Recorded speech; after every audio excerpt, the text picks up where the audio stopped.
This video is for educational and entertainment use only. The views in this video do not necessarily represent the views or life of Marlon Dixon. Welcome back to Duffle LO. To sit down, you guys. We are still on the Russia videos where we're talking about a lot of things about Russia that's surrounding the Ukraine invasion and everything. The last video I told you guys how Anonymous is offering Russians $52,000 in Bitcoin to surrender a tank. So each tank that they surrender, they get $52,000 in Bitcoin. But let me show you what the Russians is doing with the Bitcoin. So you guys see, let me share this real quick. Like, share, subscribe if you haven't already. If this is something what you like, definitely give me a like. Russians are paying as much as $20,000 above market rate to buy Bitcoin. This just came out March 2nd, 2022. Cryptocurrency, daily coin, whichever one of them end up writing it. They got a person name who wrote it. But yeah, so as the sanctions imposed on Russia catalyzed in part the collapse of Russian ruble, data suggests that the Russians are turning to Bitcoin as a means of protecting themselves from the fallout. These crypto exchanges, they have the Bitcoin on the Bitcoin. You can put on your wallet. You can go wherever you want to with it. You can exchange it over here, over there, whatever. So they just buying the Bitcoin and they spending $20,000 over the market price. So Bitcoin right now, let's say it's 42,000. They paying 62,000. Like what? Like, so people making money off that to sell them their Bitcoin. They probably doing it peer to peer, like, up close and personal. I don't know if they doing it on the exchanges, if they being smart about it, to be honest with you. Bitcoin has become a lot more expensive in Russia. The media outlet known as DFitPrime.com has noted that Bitcoin is trading by as much as 20,000 above the market rate on Russian exchanges. So they is doing it on their own, but it's on their exchanges. So that means, obviously, if I know that this is worth 42,000 and then you willing to give me 62,000 for it, that's a 20K increase immediately. Like, so I'm already in a profit just by selling it to you. So it's like, hey, that's what they're doing. The platform called this Matriska Premium as a joke, putting a spin on a kimchi premium, which was a prevalent phenomenon in 2016. In the wake of Russian banks being excluded from the SWIFT global payment network, the ruble has sunk to a record lows against the dollar, where one ruble is currently 0.009 cents. Z currency converter is up to 1 penny now, like as of today. In response to this, the Russian central bank has raised its rates to 20% as a means of countering hyperinflationary pressure.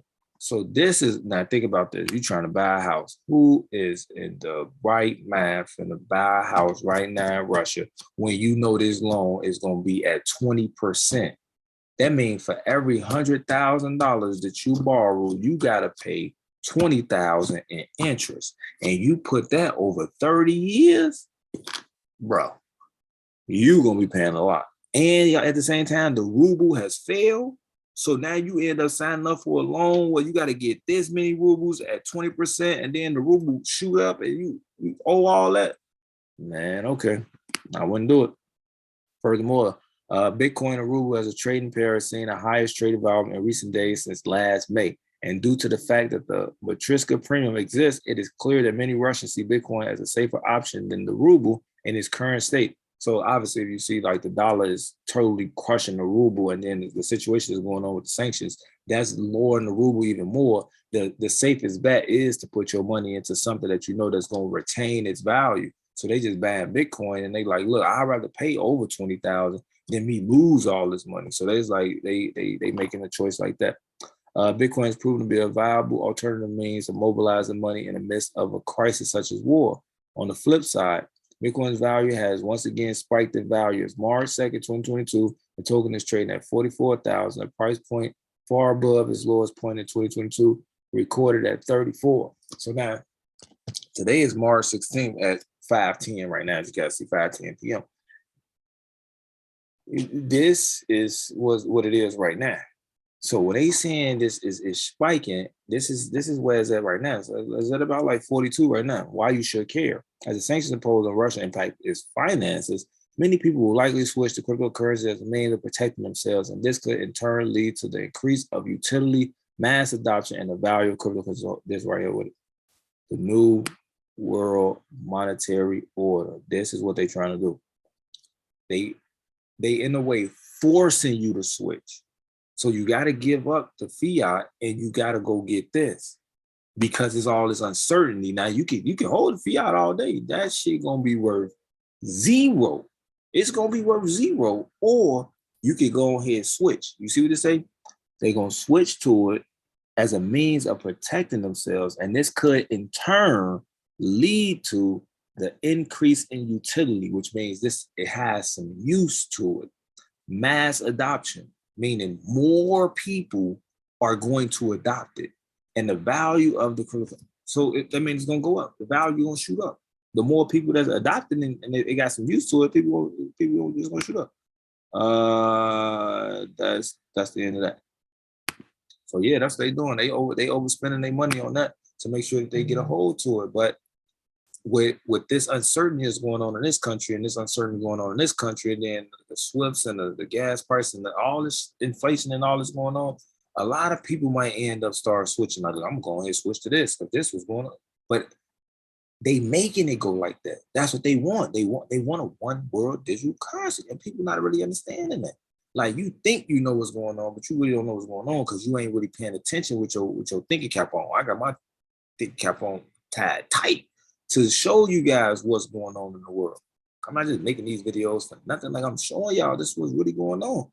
So they is going that way. That's the way that we're going. Like I told y'all in the China videos, going back to the China videos, the end of the video, the digital wand. China already got the digital wand. It's program money. They already got it. They're going to track it wherever it's at, wherever it's spent at, wherever it's transferred to, who got it, in what wallet, on what phone, where they at. They already got these down pat. They already got it down pat. Everybody else trying to play catch up.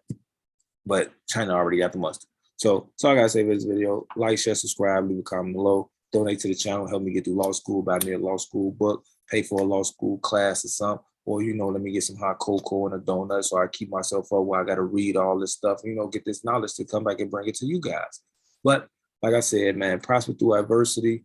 Don't underestimate family, friends, lovers, enemies. Look objectively. No matter what city, state, or country is in, every hood is the same. If nobody told you they love you today, I'm going to tell you guys right now that I love you because I really do love you guys. That's why I bring you guys this information, because I want you guys to be aware of what's going on. To be aware is to be alive.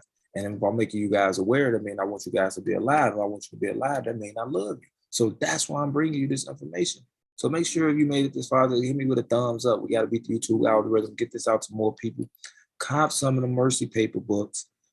Hit them subscribers, so share so I get more subscribers. I'm trying to get to 1,000 subscribers. So once I get to 1,000 subscribers, I'll be able to monetize the channel. And once I'm able to monetize the channel, then I can start doing the ads and all that type of stuff and putting it on Facebook, Instagram, wherever I can put the ads at to get this message out more to more people.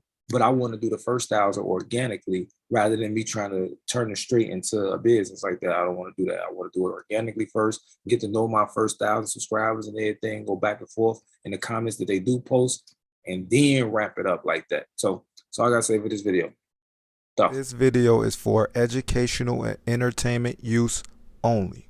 The views in this video do not necessarily represent the views or life of Marlon Dixon.